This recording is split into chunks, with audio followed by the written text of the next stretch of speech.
It's the only resort located on the Delaware River.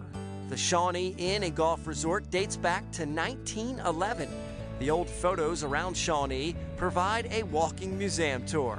Some of the famous names, part of the rich history here, include Jackie Gleason, Arnold Palmer, and A.W. Tillinghast. The golf course is Tillinghast's very first design. Now 27 holes, it maintains his original vision for this land. This hole attaches the mainland and the island. And when you look at the golf cart, one of the most amazing things about Shawnee on the Delaware, the course, is you look at it and you're looking for water next to the hole. Well, there's water around 24 of the 27 holes, so the whole thing is an island. The whole thing is an island. And just like you said, the river splits right out in front of the hotel, and the main branch basically goes to the left, and the Bennykill, which is a tributary, comes down to the right. And this is the Bennykill right here. And it's a beautiful site. We have Jersey right over there. We're basically considered in Pennsylvania. And there's not many places on Earth where you can hit a ball over the river and to another state. This beautiful par 3 is in the Guinness Book of World Records. In 1912, there was a young lady here for an invitational qualifier, and she hit her ball in the river, and it floated down about 1.5 miles. And she got in a canoe, and when her ball finally beached about 1.5 miles downstream, it took her 166 shots to play back up through the woods and finally in the hole. Joe and I did not have as much trouble navigating Shawnee. What you quickly realize when you're playing is this is not your typical mountain course. It's the flattest golf course you're going to find around. There's no blind shots. There's nothing really tricked up. You don't have to hit to any directional flags or anything like that. Everything is right in front of you. It's a golf course that you can come and play the first day and enjoy yourself, or play it 100 days in a row and still enjoy yourself. You know, and so when we mention history, I mean, it just dates back to all the championships and all the names that are connected with the golf here at Shawnee. You have a great trophy in there for the Shawnee Open. Yeah. So you have your own history with that, but just the 38 PGA Championship, some of the golf history, Joe, that's been played here. Absolutely.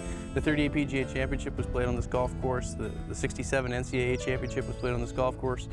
Hale Irwin won the 67, and Sam Snead actually lost to Paul Runyon in the 38 PGA Championship here. Arnold Palmer met his wife here, his first wife, Winnie. They met at the hotel. He was here for a golf tournament. She was here with her father, and they were engaged at the end of the weekend. And she followed him around until the day that she passed. Jackie Gleason learned how to play at Shawnee. He spent a summer here, dropping his score from the 120s to the mid-80s. Junior tees have been placed on the White 9 to encourage others to come and learn the game. The approach course is a miniature version of the big course and was built to keep you having fun and swinging under the lights. It's just a great experience. We've been around for 99.5 years. We don't plan on going anywhere for a while. So we hope to have dozens more generations come out and experience our golf course. All right, thanks, man. It's a lot of fun. Yep. Shawnee Inn really has a storied history. It was built in 1911 and by a gentleman by the name of C.C. Worthington. He came here to this in the late 1900s, basically, early 1900s, and said, wow, this is beautiful, and decided to build this resort here right on the banks of the river.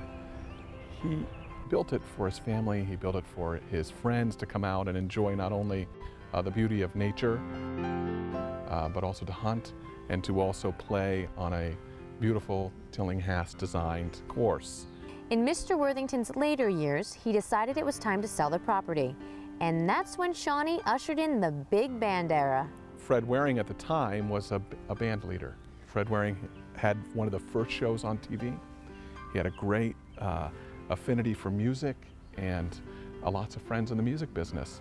So to put this place on the map for Fred, he decided that this was going to be the center of all of his musical activities. So he said, you know, I'm going to invite everyone I know here to perform, to enjoy the beauty of this area, and I'm going to do my radio shows from here. He invited Bob Hope and Perry Como and Lucille Ball and Jackie Gleason and Eddie Fisher and all of those folks here, not only to enjoy Shawnee, but to perform for the guests.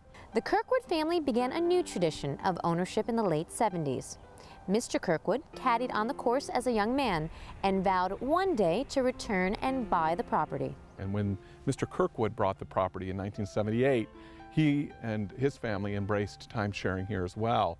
And Shawnee is #1 on the RCI time-sharing. So if you exchange your timeshare through RCI, Shawnee is #1 because we were one of the very first timeshare resorts here in the United States. A new renaissance is underway, and the Kirkwoods have a clear vision for Shawnee's future. 3 things that we want to pursue. One is golf. We have such an amazing golf history with, Tillinghast and the championships that have been held here, and the unique golf that we have. And we also decided to focus on our history. And then also the environment is the third. Not only this beautiful environment that we're in, and the fact that you can bike and hike and canoe and raft, and of course golf, and do a lot of things in this beautiful natural environment, but we decided that part of our responsibility was take care of the environment.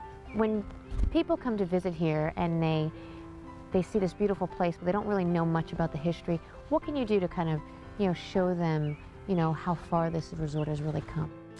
Well, what we've done is we've tried to place a lot of pictures around the hallways in Shawnee to not only show some of the people that were here, but sort of what the resort looked like in the 20s and the 30s and the 40s. And you can see people look at those pictures now, and they walk through the hallway, and they're just surprised by what's happened here. And again, it adds to the charm and the romance that I think that they feel while they're here.